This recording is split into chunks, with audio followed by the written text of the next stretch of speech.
भाजपचे प्रदेशाध्यक्ष चंद्रशेखर बावनकुळे सध्या बोलले। सर्व आमदार, सर्व खासदार, सर्व निवडणूक प्रमुख, सर्व पदाधिकारी, सर्व जिल्हाध्यक्ष 560 प्रमुख नेतृत्वाची ही बैठक आहे। या बैठकीचा समारोप माननीय देवेंद्र फडणवीसजी करणार आहेत। महाविजय 2000 आहे। हा संकल्प करताना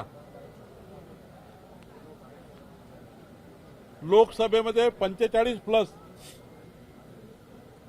आणि विधानसभेमध्ये प्लस भारतीय जनता पार्टीच्या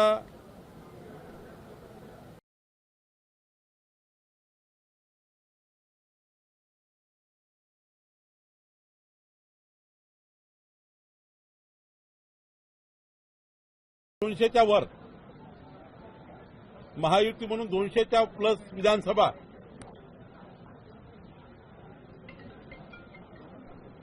निवडून येतील असा संकल्प या ठिकाणी केला आहे। याकरता विधानसभा निहाय बूथ स्तरापर्यंत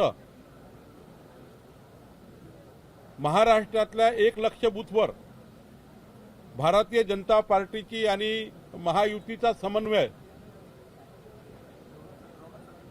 भारतीय जनता पार्टी आणि महायुतीचा समन्वय 1 लाख बूथपर्यंत कसा व्हावा याचं प्रशिक्षण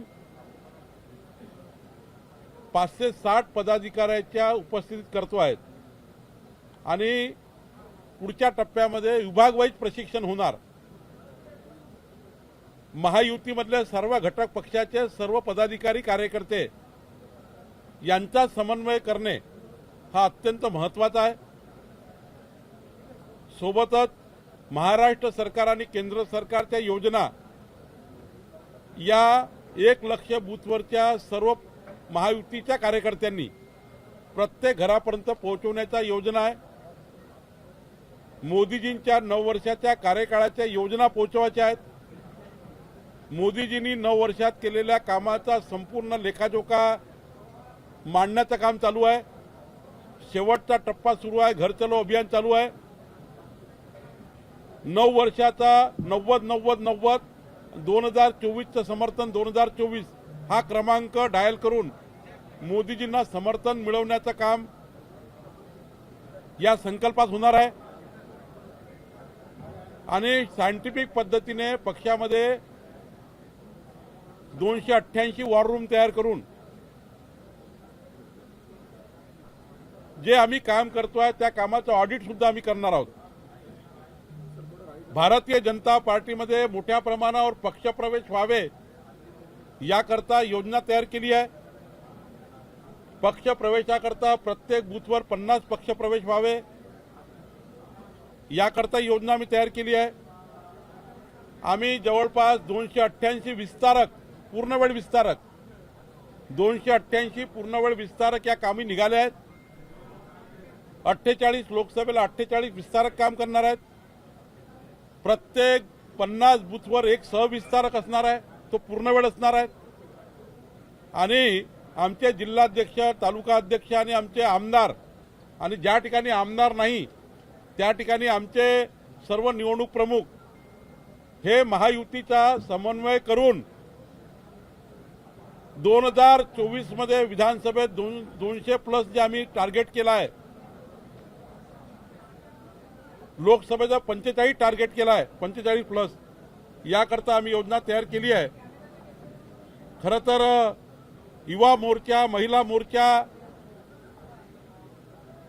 अल्पसंख्याक मुस्लिम मोर्चा, मागासवर्गीय मोर्चा सर्व मोर्चे या ठिकाणी ऍक्टिव्हेट होत आहे आणि मला या संकल्पातनं एक या ठिकाणी आवर्जून सांगायचं आहे की आजची बैठक ही महाराष्ट्राला क्रमांक 1 वर नेण्याकरता विकासाच्या दृष्टीने नवीन सरकारकडनं जो 1 वर्षाचा कार्यकाळ झाला आणि पुढचा जो 1.25 वर्षाचा कार्यकाळ आहे या कार्यकाळाला महाराष्ट्रात क्रमांक 1 वर जाण्याकरता काही ज्या विकासात्मक बाबी आहे त्या बाबीला सोबत घेऊन देवेंद्रजी, एकनाथजी आणि आता अजितदादा या तिन्ही नेतृत्वाचा त्यांच्या व्हिजनचा फायदा महाराष्ट्राला व्हावा आणि यांनी केलेले कामं हे समाजापर्यंत पोहोचवावे.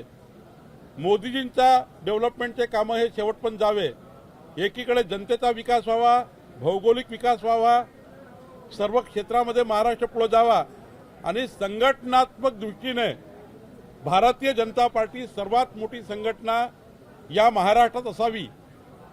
तसाही आमचा क्रमांक 1चा पक्ष महाराष्ट्रामध्ये आहे.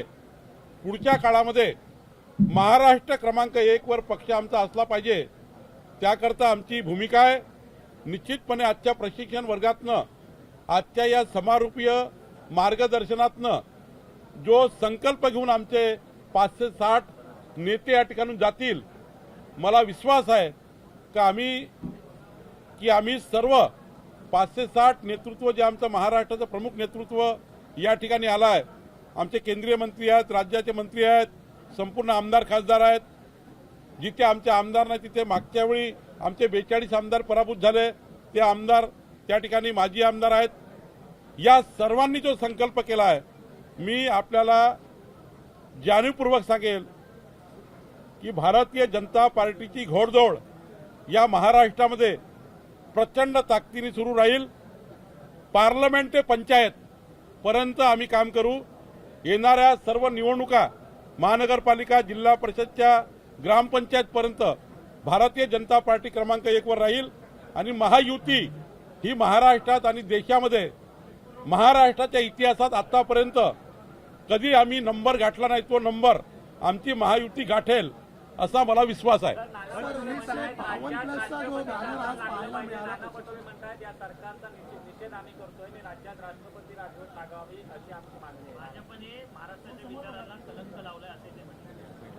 नाही, मला असं वाटतं की नाना पटोलेजींना भीती वाटत आहे की काँग्रेस पक्षामध्ये सुद्धा जी सध्या मोठ्या प्रमाणावर अस्वस्थता निर्माण झाली आहे, सरकार गेल्याची आणि पुन्हा सरकारमध्ये येणार नाही ही चाहूल काँग्रेस पार्टीला लागली आहे. आणि त्यामुळं अस्वस्थ जे त्या ठिकाणी त्यांचा एक मोठा ग्रुप आहे, तो सुद्धा पुढच्या काळामध्ये काही वेगळा विचार करू शकेल का किंवा वेगळा विचार करू शकतील का, याकरता त्याला भीती वाटत आहे. आणि म्हणून नाना पटोले आपल्या आमदारांना आणि आपल्या संघटनेला थोडं धैर्य देण्याकरता असे वक्तव्य करत असतात. त्यांनाही माहिती आहे जर 206 प्लसच्या वर आता जर महायुती गेली आहे 288 पैकी, तर उद्या आमचे आमदार अस्वस्थ होतील, आमची संघटना अस्वस्थ होईल आणि आमच्याकडनं काही भाजपमध्ये पक्षप्रवेश होतील अशी भीती नाना पटोलेला वाटत आहे. सर 260 मध्ये 152 प्लसचा नारा आता भाजपने दिल्याचे बॅनर प्रशिक्षण वर्गात पाहायला मिळाले. एकंदरीत काँग्रेसमधून किती गट येऊ शकतो आणि 152 हे भाजप एकटे कशा प्रकारे टार्गेट साध्य करू शकतो? 288 विधानसभा पैकी आमचं वरिष्ठ आणि राज्याचं नेतृत्व जे काही सीट वाटप करेल ते सोडून आमच्याकडे जे काही सीट वाटप येईल, ज्या काही विधानसभेच्या आमच्या कोट्यामध्ये येतील, त्यामध्ये आम्ही 80% विधानसभा जिंकण्याचा संकल्प या ठिकाणी केला आहे. म्हणून 152 प्लस म्हटलं आहे. आम्हाला जे काही विधानसभा मिळेल त्यापैकी 80%चं आमचं अचिव्हमेंट राहील, आमचं टार्गेट राहील. 80% विधानसभा जिंकण्याचा आम्ही या ठिकाणी संकल्प केला आहे. त्यामुळे 152 भाजप आणि शिंदेजी, अजितदादा पकडून 200 प्लसच्या वर असं आम्ही या ठिकाणी आमचा महाराष्ट्राचं गणित आम्ही आखलेलं आहे. आणि मला 100% विश्वास आहे अजितदादा, एकनाथ शिंदेजी त्यांच्यासोबत आलेले आणि आमचे असलेले असे म्हणून आम्ही आमचं टार्गेट अचीव करू. साहेब, तुम्ही जो टार्गेटच्या काळात तुम्ही एक वक्तव्य केलं होतं की 200 जागा भाजप लढणार आहे, 152चं जर टार्गेट आहे तर निश्चितपणे 200 जागा तुम्ही लढाल तेव्हाच 152 पर्यंत पोहोचाल, तर फक्त 88 जागा तुमच्या पार्टनर्सला मिळतील का? आमच्या टार्गेटेड जे रेट आहे, टार्गेट रेट आम्ही जे ठरवलं आहे त्याच्या 80 ते 85% जागा आम्ही जिंकू शकतो, अशाच जागा आमच्याकडे आम्ही मागणार आहोत. आणि राष्ट्रवादीकडे ज्या जागा आहेत किंवा शिवसेनेकडे जागा आहेत त्या जागा आणि आमच्या जागा, पण आमचे जे त्या ठिकाणी जो स्ट्राईक रेट आहे तो स्ट्राईक रेट हा प्रचंड मोठा राहणार आहे. आमचे 106 आमदार आमच्याकडे आहे, 10 जवळपास अपक्ष आमच्याकडे आहेत आणि सोबतच आमचं जे मागच्या वेळी 2014 मध्ये बघा आणि 2019 मध्ये बघा देवेंद्रजीच्या नेतृत्वामध्ये जे स्ट्राईक रेट होता तो स्ट्राईक रेट फार मोठा आहे. आणि यावेळी ज्या पद्धतीने सरकार काम करत आहे 2024च्या मोदीजींचा जो येणारा विजय आहे तो विजय 350च्या प्लसचा असणार आहे. महाराष्ट्रात 45 प्लस असणार आहे. जेव्हा लोकसभा संपेल 350 प्लस देशामध्ये होतील, महाराष्ट्रामध्ये 45 प्लस होतील, तेव्हा ऑटोमॅटिक तुम्हाला भाजपाचा स्ट्राईक रेट हा 152 प्लस झालेला असेल आणि एकनाथजी आणि माननीय अजितदादा यांच्या जागा पकडून हा 200 प्लस झालेला असेल. असंच बावनकुळे साहेब 2014 मध्ये शिवसेनेच्या वतीने 151 प्लसचं टार्गेट ठेवण्यात आलं होतं, तेव्हा सीट शेअरिंगच्या याच्यावरनं तुमची युती तुटली होती. आता तुमच्याकडनं 152चं टार्गेट याचा संकेत काय मानायचं? संकेत क्लिअर आहे. भाजपा, शिवसेना, अजितदादा, राष्ट्रवादी काँग्रेस, आमचा एनडीएची युती पक्की आहे. एनडीएचे जागा वाटप पक्के आहेत. कोणालाही कोणतंही कॉन्ट्राव्हर्सी होणार नाही, कोणालाही कोणत्याही सीटवर परिणाम होणार नाही. हे सर्व करून 152 भाजपा आणि बाकी इतर ठिकाणी राष्ट्रवादी काँग्रेस आणि शिवसेना हे होणारच आहे. त्यामुळं शिवसेना किंवा अजितदादा राष्ट्रवादी काँग्रेसवर किंवा आमच्या एनडीए पक्षाच्या कुठल्याही सीटवर कोणताही परिणाम होणार नाही असंच नियोजन आम्ही केलं आहे. सर, आजच्या बैठकीमध्ये पंकजा मुंडे दोघी भगिनी दिसत नाहीयेत. काय नेमकं कारण आहे? सातत्याने वेगवेगळ्या कार्यक्रमांच्या ठिकाणी देवेंद्रजी किंवा तुम्ही असता त्यावेळी त्या दिसत नाही, त्यांच्या नाराजीची चर्चा घडते. आता पंकजा मुंडेंनी सुट्टीची गोष्ट केलेली, प्रीतम मुंडेंचं स्पष्टीकरण अद्याप आलेलं नाहीये. नाही, मला वाटतं की आज त्यांनी मी स्वतः काल पंकजाताईशी बोललो, स्वतः प्रीतमताईशी बोललो. आज त्यांनी त्यांच्या जी लहान बहीण आहे, ॲडव्होकेट आहेत, त्यांच्या पायाला एक 3-4 बोटांना त्या ठिकाणी बार लागला. त्यांना काल बँडेजही मोठ्या प्रमाणात झालं, त्यांचा थोडा त्रास आहे. काल माझं बोलणं झालं, त्यांनी सांगितलं की आजच्या बैठकीला येऊ शकणार नाही, पुढच्या बैठकीला. आणि त्यांनी महाविजय 2024चं ऑलरेडी काम चालू केलं. मोदी ॲट 9चं काम आमच्या बीड लोकसभेमध्ये मोठ्या प्रमाणावर झालं, त्या सतत काम करतात आहे. शेवटी एखाद्या बैठकीला हजर नाही म्हणून त्यांचे काही व्यक्तिगत प्रश्न राहू शकतात. मी स्वतः बघितलं की त्यांच्या जे ॲडव्होकेट बहीण आहेत त्यांच्या पायाला 3 बोटाला हे मोठ्या प्रमाणात फ्रॅक्चर आले आहेत, त्यामुळं त्या झाल्या नाही आहे.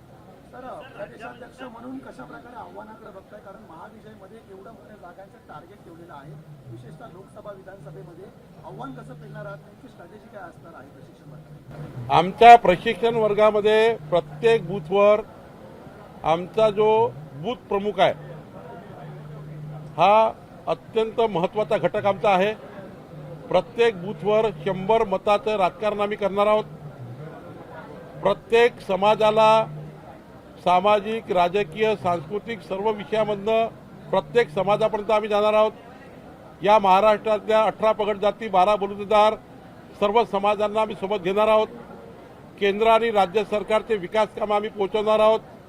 मी दाव्याने सांगतो, मोदी ॲट 9चं जेव्हा पत्र घेऊन आम्ही घरोघरी जातो तेव्हा जेव्हा लोकांना असं म्हणतो आम्ही की 90-90-90 मोदीजीचे 9 वर्ष आणि 2024 हा जेव्हा क्रमांक सांगतो समजावून, लोक म्हणजे मी तर आश्चर्य करतो की काँग्रेस पार्टीच्या आणि राष्ट्रवादी काँग्रेसच्या विचाराच्या घरी मी गेलो तेव्हा त्यांनी सुद्धा मोदीजीचा 90-90-90-20-24 डायल केला. त्यांनी सांगितलं की आम्ही मोदीजींच्या नेतृत्वामध्ये या भारताला 2047चा जगातला सर्वोत्तम भारत हा बघतोय. मोदीजीच करू शकतात, मोदीजीचं नेतृत्व आम्ही बाहेर करू शकत नाही. 2024मध्ये मोदीजींकरता आम्ही एकत्र आल्याशिवाय राहणार नाही. काँग्रेस आणि राष्ट्रवादी काँग्रेसचा विचाराचा मतदार, या राज्यातला मुस्लिम मतदार या राज्यातला मागासवर्गीय मतदार, या राज्यातला आदिवासी मतदार हा मोदीजीवर 2024चं समर्थन करत आहे. आणि मला विश्वास आहे की ज्या पद्धतीने आम्हाला समर्थन मिळत आहे, एका विधानसभेत 60,000 घरी आम्ही जातो आहे, एका लोकसभेमध्ये 3.5 लाख घरी आम्ही जातो आहे.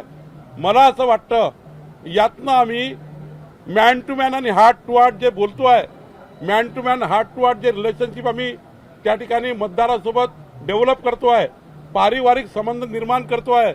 मोदींच्या 9 वर्षाच्या नेतृत्वाचे कामं त्यांना जेव्हा डोळ्याखाली जात आहे तेव्हा ते पटापट मोबाईलचं बटन दाबताय. याच्यावरनं मला वाटतं की आम्ही संघटना, सत्ता आणि संघटना यांचा समन्वय आणि आमच्या 560 लोक पदाधिकाऱ्याची, नेत्याची जी टीम या ठिकाणी बसली आहे, या टीमच्या माध्यमातून आम्ही हा संकल्प पूर्ण करू. सर, दुसरा विस्तारची चर्चा आहे. मात्र एकीकडे तुमचा महाविजयासाठी एक शिबिर आहे, पण दुसरीकडे विस्ताराचा प्रश्न निकाली लागलेला नाही पण नाही आणि खाते वाटप अद्याप झालेलं नाही. याबद्दलचं योग्य उत्तर एकनाथ शिंदे देऊ शकतील. जो अधिकार मला प्राप्त नाही त्या विषयावर मी काही बोलणं योग्य नाही. आजची जी बैठक आहे ही महाविजय 2024ची आहे आणि या बैठकीतनं मी दाव्याने सांगेल, जेव्हा लोकसभा विधानसभेचे निकाल येतील तेव्हा तुम्ही नक्की या संकल्पाची प्रेस घेतलेली दिसेल. दबंग सर, हिंदी में भी बताइए कि 152 के होर्डिंग्स, 152 प्लस के बीजेपी ने टारगेट के पीछे की क्या रणनीति और कैसे आप ये अचीव करेंगे? देखिए, भारतीय जनता पार्टी, शिवसेना, अजीत दादा का जो अभी राष्ट्रवादी का महायुति का हमारा जो अलायंस बना हुआ है, एनडीए बना हुआ है, एनडीए के सारी सीट को सुरक्षित करके हमारा स्ट्राइक रेट हम 80 से 90% तक लेके जाएंगे. हमको जो जगह मिल रही है, जो मिलेगी, हमारे शीर्ष नेतृत्व ठहराएंगे. उसके बाद जो हमें जगह मिलेगी 80 से 90% स्ट्राइक रेट की बात हम कर रहे हैं, उसका प्लानिंग आज हो रहा है इस वर्ग में. और मुझे विश्वास है मोदी जी ने 9 साल में किए हुए विकास कार्य, देवेंद्र जी, एकनाथ जी के सरकार में, अजीत दादा की भी सरकार में जो महाराष्ट्र के विकास का संकल्प और हमारा संगठन निश्चित रूप से ये टारगेट अचीव करेगा. हमारा स्ट्राइक रेट हम बढ़ा रहे हैं. हम एक विधानसभा में 60,000 घर में जाना चाहते हैं. हम लोकसभा में 3.5 लाख घर जा रहे हैं और हार्ट टू हार्ट और मैन टू मैन जनता से जुड़ रहे हैं. तो मुझे लगता है ये स्ट्राइक रेट निश्चित रूप से हमें 152 करेगा और विधान लोकसभा में 45 प्लस करेगा. आप जब ये कहते हैं कि 152 प्लस की जब आप बात करते हैं तो इसका सीधा मतलब ये है कि आप बहुमत की सरकार लाना चाहते हैं बीजेपी की. तो ऐसे में आप एनसीपी यानी कि अजित पवार जो आपके साथ है, जो एकनाथ शिंदे साथ है, उनको आप कितनी सीट देंगे और वो आपके साथ सत्ता में कैसे सहभागी? देखिए, मैंने कहा कि एनडीए के सीट का बंटवारा होने के बाद भारतीय जनता पार्टी के बाद जो सीटें आएगी वो सीटों का स्ट्राइक रेट हम 560 कार्यकर्ताओं को जो हमने यहाँ पे बुलाया है, हमें जो सीट मिलेगी वो सीट का 80 से 90% का स्ट्राइक रेट हमारा रहेगा. और ये हमारा काम है पार्टी का, संगठन का. जो भी हमें मिलती है ज्यादा से ज्यादा सीटें जीतना, स्ट्राइक रेट बढ़ाना. एनसीपी का काम एनसीपी करेंगी, महायुति तीनों के लिए काम करेगी. 1 लाख बूथ पे आप हमने मैसेज दिया. आज के महाविजय 2024 में 1 लाख बूथ पे मैसेज दे रहे कि हमारा जो एनडीए बना है महाराष्ट्र में, तो ये बूथ लेवल का भी समन्वय तीनों पार्टी का बूथ लेवल पे भी होना चाहिए.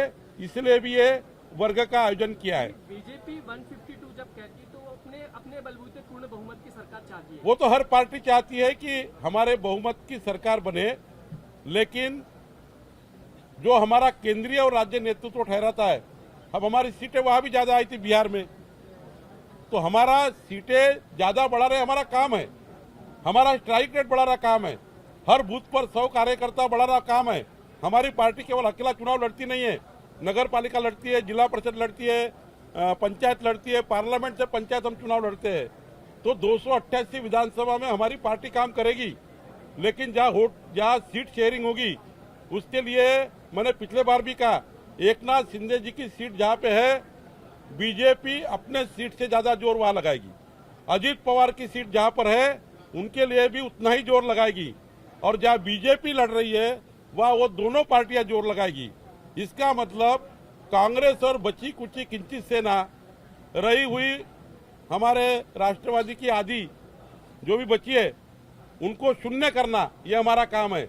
इसलिए हम काम कर रहे हैं। और मुझे जिस प्रकार से ये आयोजन है महाविजय 2024 का, हमने राष्ट्रवादी के लिए भी प्लान किया है, हमने शिवसेना के लिए भी प्लान किया है और हमने भारतीय जनता पार्टी के लिए भी प्लान किया है। कांग्रेस के लिए भी कोई प्लान है क्या? कांग्रेस के लिए भी कोई प्लान है क्या? अनकंफर्टेबल लग रहे हैं एमएलए? हाँ, नाना पटोले जी अनकंफर्टेबल हो गए हैं, उनको अस्वस्थता दिख रही है, उनको डर लग रहा है, फियर लग रहा है कि जब 206 के प्लस अलायंस हो चुका है, एनडीए 206 के प्लस जा चुका है, तो इसमें उनके विधायकों को ये मैसेज गया है, उनके पार्टी को ये मैसेज गया है कि आने वाले 2024 और 2029 तक कोई शून्य शक्यता उनको दिखती है, उनके पार्टी सरकार में आएगी। इसलिए उनके विधायक नाना पटोले जी संभाल पाएंगे या नहीं संभाल पाएंगे? संभाल पाएंगे तो बहुत ही अच्छा है, नहीं संभाल पाएंगे तो हमारा दुपट्टा तैयार है। हम किसी के पास जाएंगे नहीं, हम किसको बोलेंगे नहीं, लेकिन हमारे पास आएंगे तो कमल का दुपट्टा निश्चित डालेंगे। पहला नंबर अशोक चव्हाण उनके साथ होने वाले कुछ विधायकों का है। नहीं, मुझे नहीं मालूम कौन आएगा, लेकिन ये दुपट्टा है, ये दुपट्टा जो भी आएगा उसके इसमें हम लोग उसका प्रवेश करेंगे। मैं सभी जो बचे हुए विधायक है, बचे हुए वहाँ की जो एमयूए की आघाड़ी है, महाविकास आघाड़ी में जो बच्चे हैं वो भारतीय जनता पार्टी में आना चाहते हैं, तो उसके लिए हमारा भारतीय जनता पार्टी का कमल के निशान का ये जो आपको दुपट्टा दिख रहा है, ये हम उसके लिए तैयार करके रख चुके हैं।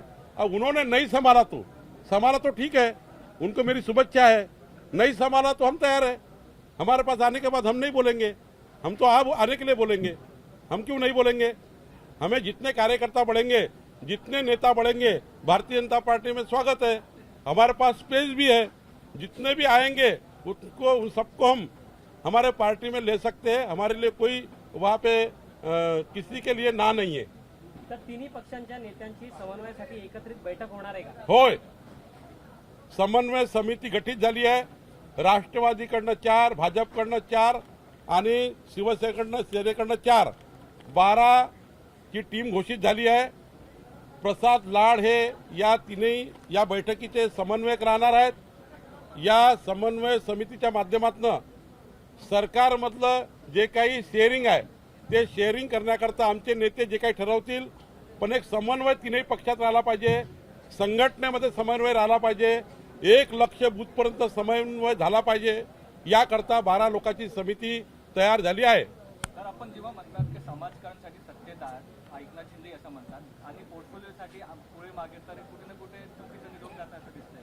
नाही, मला वाटत नाही जेव्हा अलायन्सचं सरकार येतं तेव्हा काही मंत्रिमंडळाचे खाते वाटप झाले आहेत, आमचे काही खाते कमी होणार, एकनाथ शिंदेकडून काही कमी होणार, असं म्हणून जेव्हा वाटप होतं तेव्हा थोडा वेळ लागतो। कालच मला वाटतं प्रफुल्ल पटेलजी यांनी सांगितलं आहे, आमच्याही नेत्यांनी सांगितलं, खाते वाटप वगैरे ह्या क्षुल्लक गोष्टी आहे।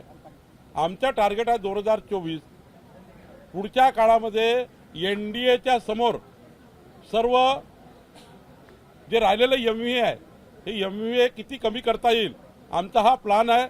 महाविजय 2024 असाच प्लान आहे। अजित दादा, एकनाथ शिंदे यांना मदत करणे, त्यांची मदत आम्ही घेणे आणि पुन्हा 15 वर्ष या महाराष्ट्रामध्ये अलायन्सचं सरकार असणे, एनडीएचं सरकार असणे हाच यातला या बैठकीचा उद्देश आहे। हिंदी में सवाल ये है कि जिस तरीके से कल बैठक हुई, अजीत दादा प्रफुल्ल पटेल गए थे, बातचीत हुई है, क्यों वक्त लग रहा है पोर्टफोलियो के लिए? नंबर 1, और विस्तार जब तक न हो तब तक पोर्टफोलियो न दिया जाए, इसको लेके एकनाथ शिंदे आड़े बैठ रहे हैं, इसकी खबरें आ रही है, क्या सच्चाई है? वक्त क्यों लग रहा है? देखिए, मैं बार बार कह रहा हूँ, सरकार में क्या होना चाहिए, क्या करना चाहिए, हमारे नेता बैठे हुए महाराष्ट्र में, और ये सब नेता मिलकर डिसाइड करेंगे। जहां तक संगठन की बात है तो संगठन में एकनाथ जी शिंदे, अजीत दादा को जिस प्रकार से अलायंस ने हेल्प करनी चाहिए और भाजपा को अलायंस की हेल्प मिलनी चाहिए। 1 लाख बूथ तक हमारा समन्वय होना चाहिए। केवल ऊपर समन्वय होने से नहीं होगा, एनडीए ऐसी नहीं चलेगी। एनडीए चलेगी तो बूथ लेवल पर 1 लाख बूथ पे भी अजीत दादा, एकनाथ जी और हमारी भाजपा ये साथ में काम करनी चाहिए। इसके लिए यह पहल है 2024 का महाविजय।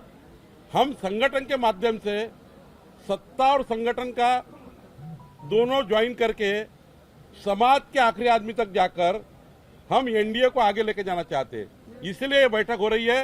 रह गई बात सरकार के लेवल का मंत्रिमंडल विस्तार, वहाँ के पोर्टफोलियो का जो आवंटन है, इसको हमारे नेता डिसाइड करेंगे। लेकिन इसमें कहीं तो मैसेज जा रहा है लोगों में कि 12 दिन हो गए, पोर्टफोलियो नहीं हो रहा, विस्तार नहीं हो रहा, कहीं ना कहीं अनबन है, कहीं ना कहीं टेंशन है, इसकी वजह से सारी चीजें डिले हो रही जिस दिन पोर्टफोलियो मिल जाएगी उस दिन चर्चा भी बंद हो जाएगी।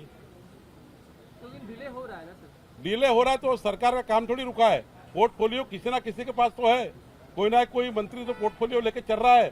सरकार रुकी नहीं है, सरकार काम कर रही है, अधिवेशन भी आ रहा है, लेकिन कोई पोर्टफोलियो से कोई अड़ने वाला नहीं है।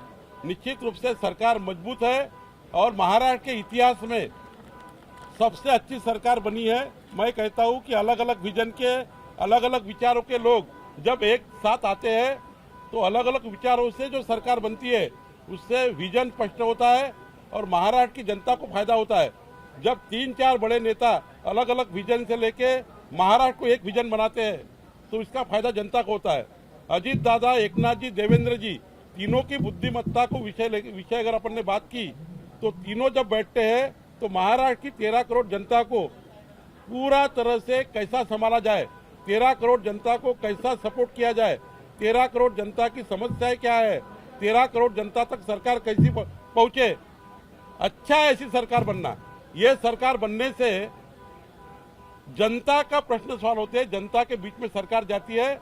और अभी तो ये महाराष्ट्र के इतिहास में 3 कद्दावर नेता जो महाराष्ट्र को विकास का विजन रखते हैं, संगठन का भी विजन रखते हैं, जनता का भी विचार करते हैं, ऐसे 3 लोग एक आने के बाद ये सरकार बहुत अच्छा काम करेगी। आगे चल के ये सरकार का जो ऑडिट अगर करेंगे तो महाराष्ट्र की जनता महाविजय 2024 में एनडीए को बहुत ज्यादा वहां पर बहुमत देगी, ऐसा मुझे लगता है। एक आखिरी सवाल कि आप समन्वय समिति बना रहे हैं, सब तीनों पार्टी बन गई है। कौन कौन होंगे, उसकी रूपरेखा क्या है? इससे जोड़कर सवाल ये, जिस तरीके से अदिति तटकरे को लेके गोगावले नाराज हो जाते हैं या और जगहों पे अनबन दिखती है, क्या ऐसे मुद्दों को ये समिति सॉल्व कर पाएगी? मैं बार बार कह रहा हूँ कि छोटे मोटे चीजें, छोटी मोटी बातें, एक परिवार जहाँ है, 4 भाई एक घर में है, छोटी मोटी बातें होती रहती है। हम सबका महाविजन क्या है कि महाराष्ट्र का विकास करना चाहिए। कौन पालक मंत्री कहाँ बनेगा, कौन मंत्री बनेगा, कौन नहीं बनेगा, ये हमारे सामने टारगेट नहीं है। हमारा टारगेट है कि हमारे सत्ता ये एक चाबी है डेवलपमेंट की, ये चाबी से ये महाराष्ट्र का विकास होना चाहिए।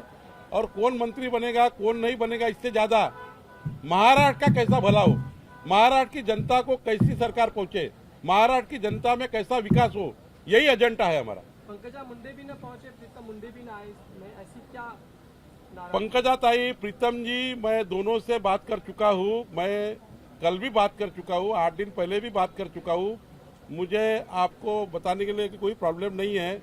उनकी छोटी जो दीदी है हमारी, उनके 3 उंगली में थोड़ा सा फ्रैक्चर आ चुका है और चलने के लिए दिक्कत हो चुकी है। संभालने वाली माननीय प्रीतम ताई और माननीय पंकजा ताई भी है। निश्चित रूप से उन्होंने कहा कि ये बैठक में मैं नहीं भी हूँ तो भी उन्होंने महाविजय 2024 का पूरा और पिछले बार जो मोदीहाट 9 का सबसे अच्छा काम बीड जिला में किया, मुझे अभिमान है कि उन्होंने, प्रीतम ताई और पंकजा ताई ने पूरी ताकत से महाविजय 2024 का भी प्लान बनाया और साथ में उन्होंने मोदीहाट 9 के कार्यक्रम जो किए, ये महाराष्ट्र में सबसे अच्छे कार्यक्रम किए। त्यामुळे महाविजय 2024चा संकल्प आम्ही केलेला आहे आणि त्याला लोकांचा उत्स्फूर्त प्रतिसाद मिळतोय असं चंद्रशेखर बावनकुळे म्हणालेत। एबीपी माझा, उघडा डोळे बघा नीट।